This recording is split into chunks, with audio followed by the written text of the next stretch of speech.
Hello everyone, welcome back to the Dami Show. Today we're going to be reviewing the second episode of the 12th season of Love Island UK.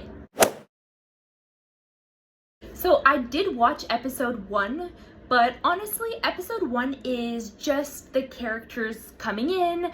I feel like I don't really have time to get to know the characters, so we're just going to jump into episode 2.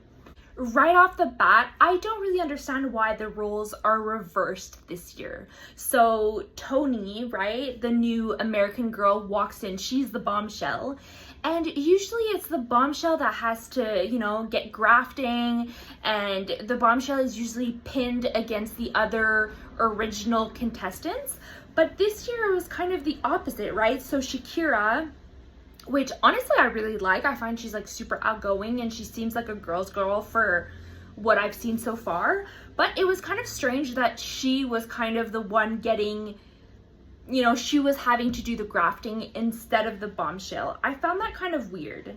I'm sorry, but Ben, he's honestly such a red flag. I think Tony made the worst decision. I mean, I'm honestly happy that Shakira is, she's not with that boy anymore, because I just do not like him. He reminds me of, remember the contestant Adam? I think it was like season 4 or something, super tall, super good looking, but he was like going from girl to girl to girl every time there was a bombshell. I'm kind of predicting that that's what Ben is going to do. We'll see. So Shakira is single, right? She walks off and Dejan right away, he goes to ask if she's okay. And at first I was pretty naive and I was thinking that, oh yeah, he's just checking up on his friend. But it quickly becomes into a conversation where they're clearly getting to know each other to see if they could be compatible on a romantic level, which is fair enough. Like, they've only been on the island for 24 hours. And I think I don't really think it's slimy at all, it's totally normal. I really like Dejan. He said before that, he's a trustworthy person, he is honest with his emotions, and he'll be honest with the girl that he's dating to make sure that, he doesn't lead her on or whatever. And for some reason, I really, I trust him. Like, I hope that he doesn't prove me wrong, because then maybe my gut instincts are not the best. But for now, my gut is telling me that he is really a trustworthy guy, and he will be, not leading girls on. He'll be telling the truth. If he's into someone, it's not just for the game. Anyways, I hope that's what happens. And then there's the conversation between Tony and Ben, and I have the ick, honestly. He seems like the guy who would be like a smooth talker, but he doesn't even have that. Like, he says that, he thinks her name is Tori instead of Tony. It's just like, if you're gonna be like that smooth talking guy, at least you have to be smooth talking, And yeah, Tony right off the bat, she knows that he's trouble. Also, I didn't like that, maybe he was joking, but like, he seems like the type of guy who doesn't think women are funny. I don't know, maybe I'm being over dramatic, probably, let's be real. But he says that, like, yeah, I don't believe that you're funny. Like, obviously she's funny. Like, I mean, she's probably funny. I don't know. I don't like him, okay? Super happy that the Italian couple kissed finally, or as she calls it, lip-sync. I think that's fucking hilarious. I hope that it's kind of for the long run. Like, they really seem to match. Like, even looks wise, they seem like they would be a couple. They match, they just go together. And obviously they're both from the same, their families are both from the same area in Italy. I just think that's really cute. And the fact that, I could just imagine like the guy, I don't remember his name, but the guy's grandmother and his family just sitting around like the living room and just cheering on their son and their godson. Yeah, I hope they work out. They're super cute together. The dynamic between the original girls, excluding Shakira and Tony, there's like 2 clans in this episode. The OG girls, and then there's Tony and Shakira, which is obviously she's an OG girl. But just the fact that she has to kind of graft the other guys. I get it. I think in this scenario, you know, you're put in this scenario where you have to kind of fight for the guys, but it just gives me like an icky feeling, you know. I feel like it's kind of sad to watch. I think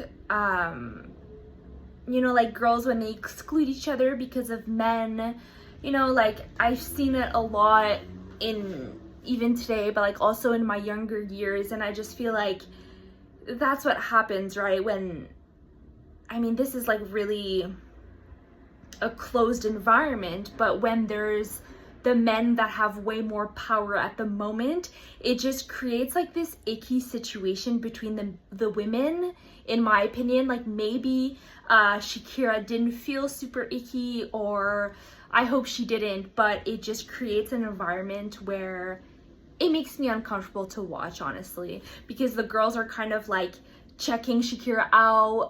You know, they see Shakira and Tony cheersing, you know, with their glasses, and they kind of like make comments. They're all around, they're kind of looking at them, and it makes me a little bit sad. Okay, so then Maya comes with her cute little floral feminine dress. I love that dress, oh my goodness.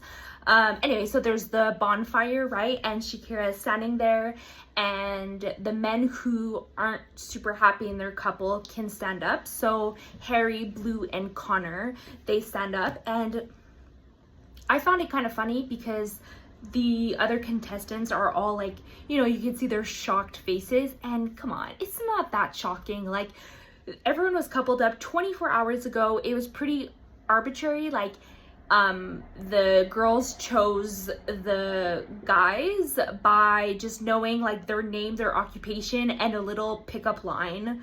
So obviously there's gonna be a bunch of people who are not really with their perfect match. Like, I thought more men were gonna stand up, but anyways, 3 is, you know, it's pretty good, like, for Shakira. So I'm happy for her for that. But surprised, not at all. Like zero surprised. I feel really bad for Shakira. She has to choose one of the 3 guys, and it's different because she's not the bombshell, right? Usually when the bombshell comes in, she doesn't know any of the girls. She doesn't have any emotional connections to the girls at all, so she would just pick anyone, you know, that she prefers. But in this situation, Shakira needs to take into consideration her friends, which, like, that's a really hard decision. I love the conversation between Shakira and Maya, where Maya is kind of, I guess, coaching her a little bit. I just thought that interaction was really human, and, you know, you can tell, it just felt like it was 2 girls talking. And obviously Maya has, like, she doesn't have like a position of authority, but, you know, she's kind of a celebrity, and I just loved how human that interaction was. It made Maya seem really sweet. I mean, I'm sure she is, but it was just kind of cute to see on screen Maya kind of guiding her into and helping her choose and telling her that, yeah, you should really go with what's best for you. And then Shakira picks Harry, which, I mean, I think they're, from everyone else, like from the other guys, I think they're the best match. I don't actually see, you know, throughout the whole episode, Shakira has been grafting with every single guy.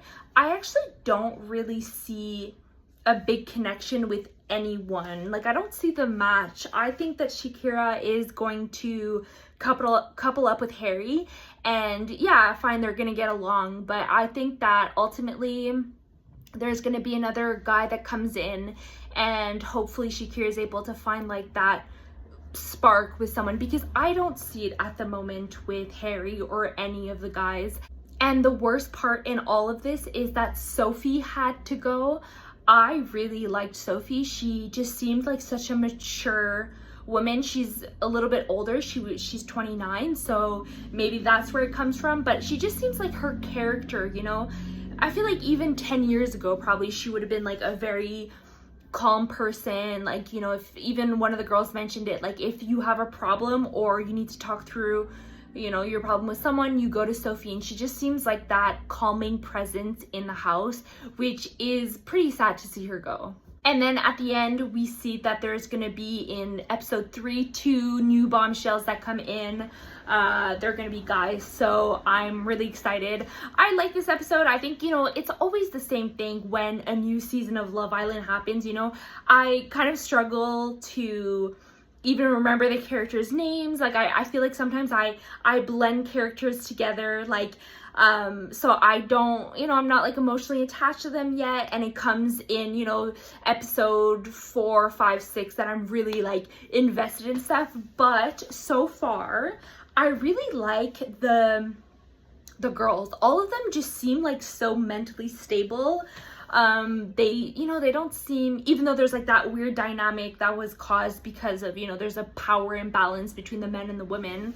You know, I think that they're really good girls. They seem like they're gonna all be friends, and I'm excited to see this, you know, all this sisterhood, and the guys as well. Like, I really like them, except for Ben. I just think, oh my goodness, I could just tell that for sure. My prediction is the next bombshell that is, you know, obviously they're all attractive, but he's gonna change at one point, like multiple times if he has the choice. But I'm super excited for this season. I'm gonna be recapping all the episodes, so stay tuned and have a good rest of your day. Bye.